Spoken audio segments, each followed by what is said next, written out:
The future of Litchfield National Park looks bleak, unless action is taken very soon against the spread of invasive gamba grass in the park. Gamba grass means hotter and more dangerous wildfires, which are potentially lethal to both wildlife and visitors. In fact, scientists say that unless something is done, this iconic park is headed towards ecosystem collapse, which also means the collapse of a big chunk of the top end's tourism industry. But there is something we can do about this before it's too late. As you may know, gamba grass was brought in from Africa decades ago for cattle to graze, but since then has spread through much of the top end. It's highly flammable, but grows back after hot fires. That's how it outcompetes trees and other native plants year after year, transforming our ancient and beautiful top end landscapes into a monoculture of high grass, where very few animals can live, let alone survive the inferno that is a gamba grass wildfire.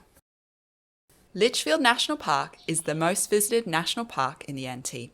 It's Darwin's backyard, where top-enders go to cool off, get away from it all, and enjoy nature. But in recent years, gamba has spread through the park's lowlands, to the extent that removing gamba from these areas of the park is just not feasible with current technology. These lowland gamba infestations are shown as blue areas on this map. But here's the good news. The high country, the tabletop and tableland ranges, which run north to south through the park, are largely gamba-free, with currently only scattered, minor infestations. That's the large grey shaded area you see on the map, and this area is where most of the popular visitor sites are, such as Florence Falls, Wongai and Tolma Falls, Central Valley and Surprise Falls. This is also the area of highest biodiversity in the park, so very important to protect for the future. Scientists say it is feasible and achievable to clean up gamba in this most precious part of the park and keep it out. That's if the NT government acts soon. But we're running out of time. The scattered gamba infestations over Litchfield's beautiful high country are increasing in size and number year by year. Charles Darwin University scientists tell us that unless action is taken soon, gamba will keep spreading and causing hotter and hotter wildfires.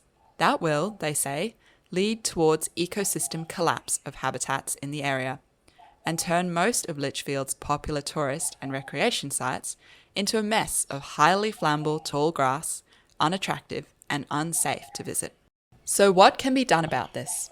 Well, CDU scientists carefully analysed the gamba threat and came up with a fully costed management option, which would protect Litchfield's largely pristine tabletop and tableland ranges into the future, along with most of the park's tourism and recreation sites.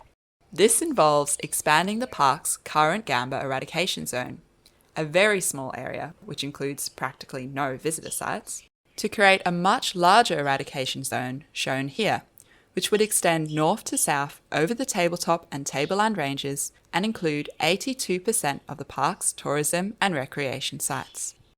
To remove all gamba infestations from this expanded eradication zone would take 5 years at a cost of about $1.3 million each year. After 5 years, however, this annual cost would drop dramatically to only $111,000 as action shifts from eradication to an ongoing maintenance phase. That would involve yearly aerial surveys for new infestations within the expanded eradication zone, which could be dealt with promptly. In this way, the most precious biodiversity tourism areas in the park would be protected into the future. Yes, this means $1.3 million every year for 5 years, which is a lot of money for the NT government to commit to. But consider this.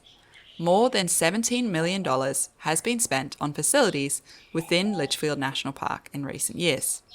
Such an investment is surely worth protecting.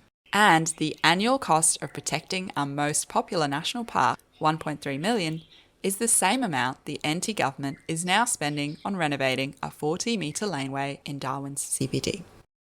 The report by CDU scientists outlining this dire threat to the park's future and options for what to do about it was made public last year, in 2023. But so far, the NT government has not responded to the report. Recently, the government announced it would spend $250,000 per year on gamba control in the park. But this is less than a fifth of the annual amount which scientists say is required over the next few years to tackle the gamba problem. It would be spent on protecting only the current, very small eradication zone, leaving most of the park's visitor sites and precious biodiversity areas to be overrun by gamba grass. It is not enough to protect the park from the collapse of its ecosystems and from the collapse of the tourism industry, which relies on them. We think it's time for experts, businesses, and citizens to speak up before it's too late. So, if you care about the future of Litchfield, here's how you can help right now to bring about action. If you run a business or an organisation, or if you're a scientist or environmental professional, please add your name to our open letter to the NT Government and Legislative Assembly, which asks them to commit to the fully costed and researched plan which we've just outlined. And everyone who loves Litchfield and cares about its future can also sign our online petition. Finally, if you can, please give us a donation. We need to fundraise $4,000 to place this open letter as a full-page ad in the NT News, because this issue is too important to stay under the public radar any longer. Links to the open letter, petition, the report by CDU scientists and fundraising page are in the description under this video.